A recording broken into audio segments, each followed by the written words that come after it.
at last week's council workshop, as they do warrant a response. For those of you who may not know, Councilman Desisor and I have been neighbors for 21 years.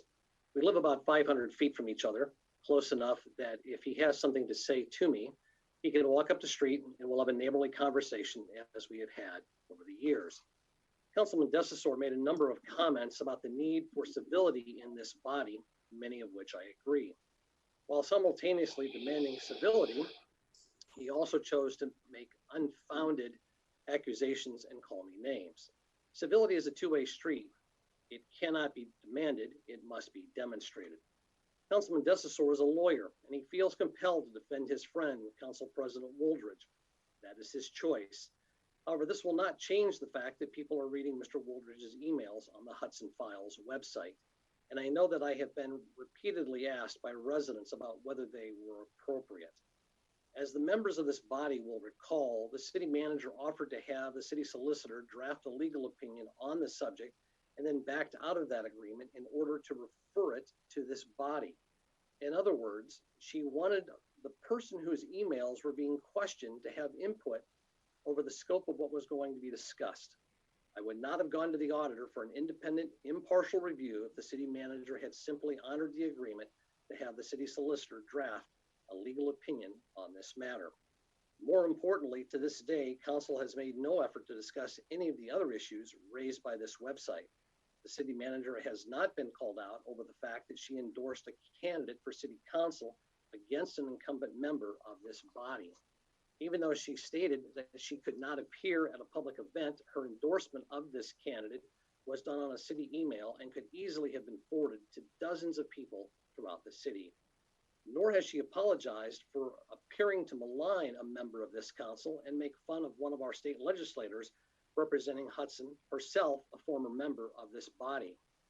Nor has there been any discussion about how our city economic development director appears to have helped craft political literature via his city email and potentially on city time.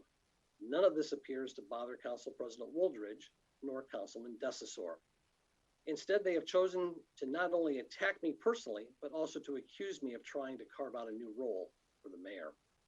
I'm quite aware that the city of Hudson has had a weak mayor form of government for 62 years. I have no interest in changing that. However, I raised my hand and swore an oath upon my Bible to uphold the laws of the city of Hudson, the state of Ohio, and the United States of America.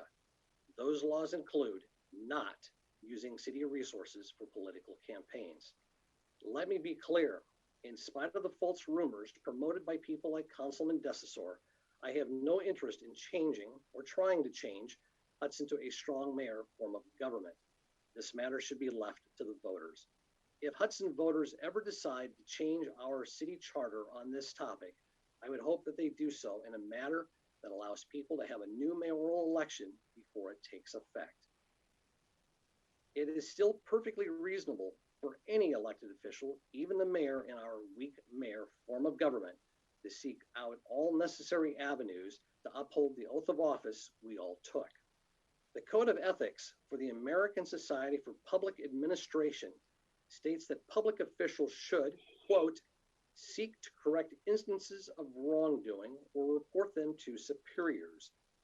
If remedies cannot be assured by reporting wrongdoing internally, seek external sources or agencies for review and action, unquote. This seems like a common sense ethical standard. I would have hoped that Council President Wooldridge, if he truly believed there was nothing wrong with his emails, would welcome this investigation. It would have given him an opportunity to push back on the claims made by the Hudson Files website and clear his name through a neutral, independent authority. However, I will not back down from trying to promote ethical behavior in the city government. If that does not earn me many friends, I'm all right with that. If it turns out that I am wrong in some cases about how ethics law applies, then I'm thankful that too, because it means that our city officials and employees are acting in the public interest. I personally believe that if city residents see us pushing for these types of investigations or advice from independent bodies outside of city control, it will give residents more faith in city government. The use of government computers and emails may seem like a trivial matter to most folks. I understand that. But this is not about the emails per se. It is about the content.